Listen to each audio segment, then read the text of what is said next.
네, 뭐 영상을 좀 보셔서 아시겠지만 뭐 최근 여러 가지 재테크가 아닌 이제 세테크에 좀 더 준비를 해야 되는데 아시겠지만 매년 세법, 특히나 이제 부동산 세법이 규제 강화로 인해서 상당히 많이 강화가 돼 있는데 그 변화되는 거를 좀 쫓아가기가 어렵습니다. 자, 이럴 때일수록 어떻게 조금이라도 절세하는 전략들이 좀 필요한데 자, 그 내용 중에 일단 아시겠지만 이 투자 상품의 부동산에서 내는 세금이 가장 많습니다. 뭐 대략 한 6, 7개 항목이 되는데 이 내용을 좀 한번 살펴보게 되면 자, 부동산은 단계별 그 개념의 세금들이 있습니다. 자, 일단 취득할 때 내는 과거에는 취득세와 등록세가 따로따로 돼 있는데 지금은 이제 취득세라고 하는 것으로 하나로 합쳐져 있고요. 두 번째는 취득 단계 넘어가면 이제 보유 단계로 넘어가는데 자, 보유 시에는 이제 국가에서 내는 이제 재산세가 있고요. 뭐 재산세 실제 공시지가로 내는 거기 때문에 큰 세금이 아닙니다. 뭐 그렇지만 실제 지금 적용되고 있는 케이스가 바로 종합부동산세. 이 종부세는요, 이 국가가 일정 자산 이상을 보유하고만 있으면 이 국가에서 세금을 부과하게 되어 있습니다. 그래서 이게 이제 항목별로 좀 되어 있고요. 자, 여기에 이제 보유기간 중에 하나 들어가는 것이 뭐냐면 바로 소득입니다. 자, 임대소득이 발생을 하게 되면 바로 보유기간 동안에 임대소득세를 또 별도로 또 납부를 하셔야 되고요. 자, 이 보유한 다음에 바로 이제 매도, 이게 이제 보통 양도라고 하는데 자, 매도 시에 이제 들어가는 바로 양도소득이 또 있고요. 자, 여기에 취득, 보유, 매도 단계만 있는 것이 아니라 기존에 이제 자녀분들한테 우리가 보통 증여하는 단계가 있고요. 또 이제 본인이 사망을 했을 때 가족들한테 상속을 하는, 그러다 보니까 부동산 하나를 소유함으로 인해서 앞으로 납부를 해야 되는 세금의 종류만 해도 벌써 6, 7개가 된다는 거죠. 그만큼 세금에 대한 항목으로 보면 이만큼 높은 게 없는데 자, 이렇게 세금 항목도 많은데 최근에 부동산 규제 정책으로 인해서 이 가장 큰 이 내용의 변화가 뭐냐면 바로 다주택자입니다. 뭐 결과적으로 주택이라는 거는 투자가 아니라 원래 거주 목적으로 가는 것이 원칙이긴 합니다만 이 국가 입장에서 볼 때는 국민의 이 주거 안전을 좀 보호하는 차원에서 주택에 대한 부분을 이 다주택자라는 부분은 결국 투자 쪽의 컨셉이 강하다 보니까 다주택자에 대한 이 규제, 특히나 이 관리를 하는 것이 아니라 오히려 주택이 많은 사람들한테 결론적으로 세금을 좀 많이 내는데 자, 현재 1주택 기준으로 내게 되면 1주택 기준으로 해서는 상당히 이제 퍼센테이지가 세금 내는 퍼센테이지가 상당히 비과세도 되지만 약하게 되어 있다는 점이고요. 자, 3주택 이상이 되면 중과세 20%까지가 좀 포함이 되다 보니까 상당히 높은 세금을 부과된다는 점. 자, 이 부분이 지금 이제 법으로 바뀌어졌는데 자, 이게 이제 양도소득세의 일반세율입니다. 자, 그런데 지금 여기에서 이제 그 법이 바뀐 것이 2018년 4월 1일 날짜의 조정지역 내 전국이 아니고요. 자, 여기에 2주택 이상이 2주택이면 자, 중과세 10%가 플러스가 되고요. 3주택이면 플러스 20%가 중과가 되다 보니까 최소 지금 기준으로 보면요.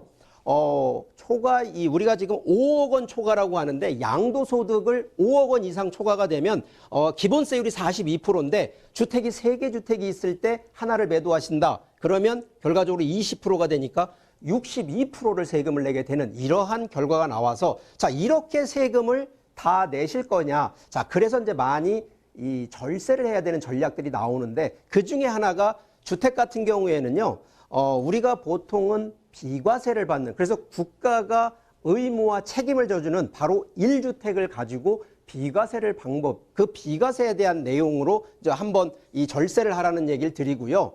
자, 이 주택만 가지고 이제 양도소득, 매도할 때 절세하는 양도소득에 대한 절세 단계를 좀 한번 따져보면 자, 주택수는 분명히 문제가 됩니다. 이 다주택자일수록 세금이 중과가 되기 때문에 자, 그러면 결론적으로 다주택을 좀 일부러 뭐 주택 하나만 가지고 하기는 어렵기 때문에 주택이 좀 많으신 분들도요. 자, 이거 활용하기 나름입니다. 뭐 최근에 주택을 어떻게 활용해야 되냐? 그러면 주택임대 사업자 등록을 통해서 사업자로 등록되어 있는 주택 같은 경우에는 일반적으로 세법상 주택수를 또 빼주는 이런 규정이 되어 있는 항목들이 있습니다. 그래서 결론적으로 주택을 포함했을 때 1주택을 만드는 기준에서는 기존의 다른 주택을 주택임대 사업자를 통해서 주택수를 제외해서 바로 1주택을 만드는 방법이 하나가 있고요.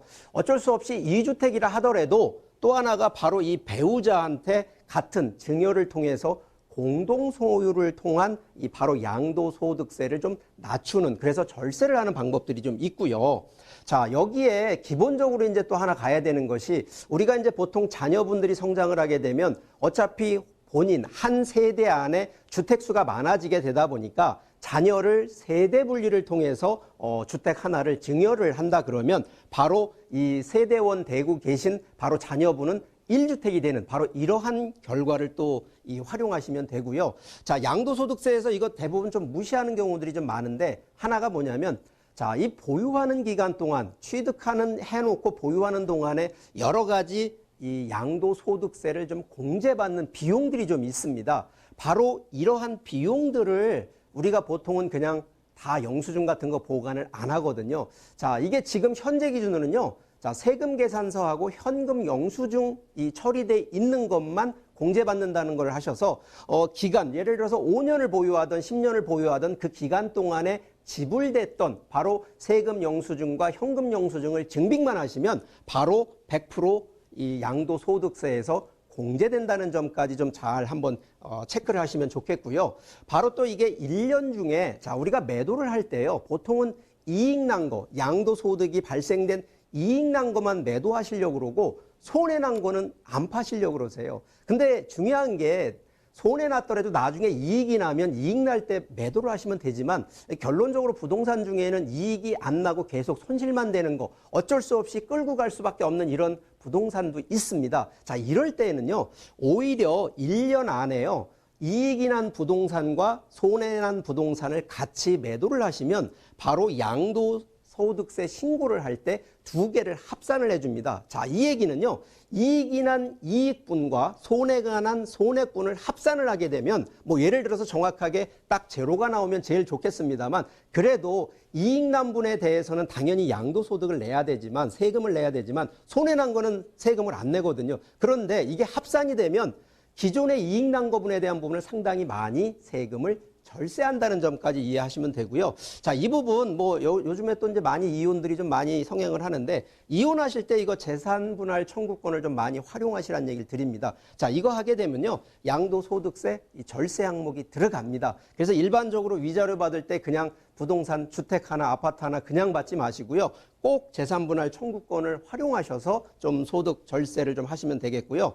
자, 기본적으로 이제 상가주택이 우리가 요즘 통건물이라고 하는 것들이 있는데, 자, 이럴 때 상가 면적과 주택 면적에 합산을 해서 주택 면적이 크면 주택으로 합니다. 자, 이런 경우는 다세대 주택, 그러니까 주택수가 여러 개 되는 그런 게 아니고요. 꼭 단독주택 건물에만 해당이 되기 때문에, 자, 이 경우는 어떤 케이스를 활용해야 되냐? 주택 면적이 커서 주택으로 친다 그러면 1주택이거든요. 그러면 다른 주택이 있을 때는 지금 이 해당 항목이 별 의미가 없는데, 자, 1주택을 만들어서 할 때는, 자, 1주택의 비과세는 9억 원이 딱입니다. 그래서 9억 원 이상은 양도소득세를 내야 되지만 9억 원까지는 공제를 받으신다 그러니까 상당히 이 통건물 같은 거 혹시라도 이 매도하실 때에는 1주택을 만드실 때 상가 면적이 넓으면 상업용으로 가시기 때문에 꼭 주택 면적과 상업 면적의 이 부분을 잘 활용하시면 좋겠다 얘기를 좀 드리겠습니다.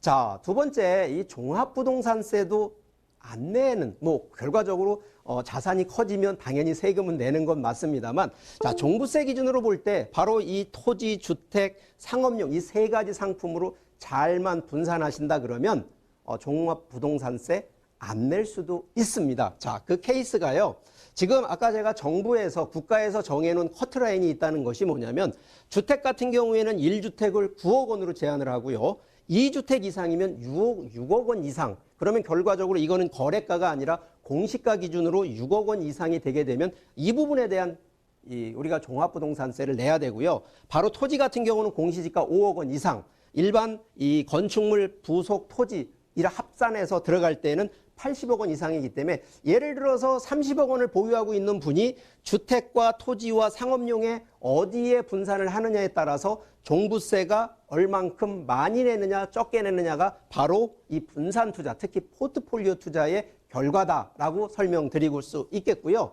자, 마지막 이제 증여를 통한 절세 전략 하게 되면 요즘에 이제 많이 자녀한테 증여를 통해서 세금을 좀 많이 한번 절세해 보자. 이거 좋습니다. 그런데 자, 10년 동안에 배우자가 한 6억 원이 공제되고요. 자, 자녀, 그것도 성인과 미성년 간의 이제 차이가 좀 있긴 합니다만 바로 5천만 원밖에 안 됩니다. 그렇지만 최근에 이러한 증여를 통해서 미리 자산이 크지 않은 자산을 미리 증여를 통해서 상당히 절세를 할 수 있다는 점까지 감안한다 그러면 충분히 우리 시청자분들 같은 경우에는 이러한 절세 전략을 꼭 좀 감안하시고, 자, 제가 이제 마지막 팁을 좀 드리면 세테크, 우리가 이제 재테크와 세테크를 결국은 합산을 한다라고 보시면 되겠는데 바로 세 가지의 팁입니다. 하나는 바로 기간. 우리가 이제 보통은 타이밍이라고 하는데 살 때와 팔 때의 타이밍을 잘 구간만 하셔도 이익이 나는 것처럼 바로 이럴 때 바로 1주택을 가지고 단기, 보통은 이제 2년, 3년 보유를 하셔서 이 순환을 통해서 가시는 부분,